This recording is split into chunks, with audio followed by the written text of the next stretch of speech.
கர்த்தருடைய பரிசுத்த நாமத்துக்கு ஸ்தோத்திரம். இன்னைக்கான வேத பகுதி பார்க்கறதுக்கு முன்னாடி நேற்று நம்ம வீடியோவில் கேட்ட வினாக்கான விடை இன்னைக்கு நம்ம பார்க்கலாமா? நம்பிக்கை கொண்டிருப்பேன் என்பதன் அர்த்தம் என்ன? இதுக்கான பதில் நல்லது நடக்கும் என்று எதிர்பார்ப்பு. சரி, இப்போ நம்ம இன்னைக்கான ஒரு சின்ன வினாவை பார்க்கலாமா? பழையவைகள் ஒழிந்து போயின என்பதன் அர்த்தம் என்ன? இதுக்கான பதிலை கமெண்ட்ஸ்ல சொல்லுங்க. சரியான பதிலை நாளைக்கான வீடியோவில் சொல்கிறேன். இப்போ நம்ம இன்னைக்கான வேத பகுதியை பார்க்கலாமா? 2 கொரிந்தியர் 5ஆம் அதிகாரம் 17ஆம் வசனம். இப்படி இருக்க ஒருவன் கிறிஸ்துவுக்குள் இருந்தால் புது சிருஷ்டியாய் இருக்கிறான், பழையவைகள் ஒழிந்து போயின, எல்லாம் புதிதாயின. Therefore, if anyone is in Christ, the new creation has come. The old has gone, the new is here. 2 Corinthians 5:17. இது நம்ம ஒரு சின்ன கதையாக பார்த்துடலாமா? சோஃபியா பிறந்தப்போ ஒரு சந்தோஷமான நாளாக இல்லை, ஒரு அமைதியான அதிர்ச்சி நாளாக இருந்தது. அவளோட வாய்ப்பகுதி ஒரு பக்கம் சரியாக உருவாகலை. சின்ன சுவாசம் கூட அவளுக்கு ரொம்பவே கஷ்டமாக இருந்ததா. அதே மாதிரி அவளோட அக்கா எப்சிபாவுமே அதே நிலையில தான் பிறந்தாலாம். 2 பொண்ணுங்களுமே எப்படியான்னு சொல்லிட்டு சுற்றி இருக்கிறவங்க பேசினாங்களாம். அந்த வார்த்தைகள் வீட்டில் ஒரு காயம் மாதிரி பதிஞ்சதா.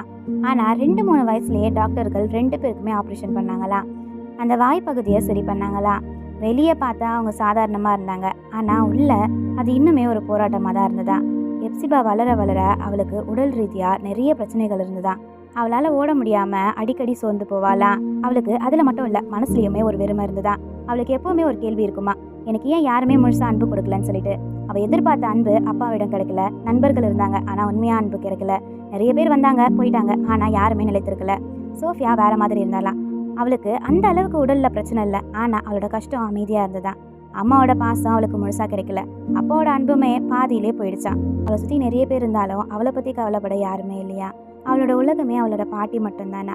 நீ குறைவா இல்லடா, நீ கடவுளோட ஸ்பெஷல் கிரியேஷன் சொல்லிட்டு தினமுமே அவளுக்கு உயிர் கொடுப்பாங்களா. ஒரு இரவு எப்சிபா அமைதியாக அழுது கொண்டு இருந்தாளா. எனக்குலாம் யாருமே லவ் காட்ட முடியலன்னு சொல்லிட்டு மனசு உடைந்தாளா. அதே நேரம் சோஃபியாமே தனியாக உட்காந்து யோசித்து கொண்டு இருந்தாளா.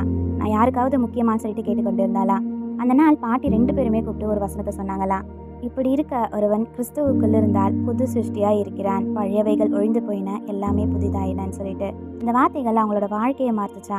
அவங்க புரிஞ்சுக்கிட்டாங்களா, மனிதர்களோட அன்பு வரலாம் போகலாம், ஆனால் ஒருத்தரின் அன்பு மட்டும் எப்போவுமே நிலைத்திருக்குன்னு சொல்லிட்டு. அது ஏசப்பாவோட அன்புன்னு சொல்லிட்டு அவங்க புரிந்து கொண்டாங்களா. அந்த நாள்லேருந்து எப்சிபாவை யாராவது கண்டுக்கலன்னா அவள் கவலைப்படலை. ஏன்னா ஏசப்பா என் கூட இருக்காருன்னு சொல்லிட்டு அவள் சந்தோஷமாக இருந்தாளா. சோஃபியாவுமே தனிமையில் இருந்தவளா இல்லை, நான் புதிய கிரியேஷன்னு அவள் நம்ப ஆரம்பிச்சாளா. காலம் கழிந்ததான். சோஃபியாவும் எப்சிபாவும் பெரியவங்களாம் வளர்ந்தாங்களா. அவங்கள மாதிரி பிறந்த குழந்தைகளுக்காக பேச ஆரம்பித்தாங்களா. அந்த குழந்தைங்க எல்லாருக்குமே அவங்க நம்பிக்கை கொடுக்க ஆரம்பித்தாங்களா. ஒரு நாள் அவள் கண்ணாடி முன்னாடி நின்று சிரிச்சாளா. அவன் முகம் மாறல, ஆனால் அவன் மனசு முழுக்க மாறி இருந்ததா. 2 பேருமே பர்ஃபெக்ட் இல்லை, ஆனால் அவங்க மனசு முழுக்க ஹீல் ஆயிடுச்சான். அவங்க எதிர்பார்த்த அன்பு மனிதர்களிடம் கிடைக்கல, ஆனால் கடைசியில் கிடைச்சது ஏசப்பாவோட முடிவில்லாத அன்பு. பழைய காயங்கள் இருந்தாலும் புதிய வாழ்க்கை அவங்களுக்கு தொடங்க ஆரம்பிச்சுதான்.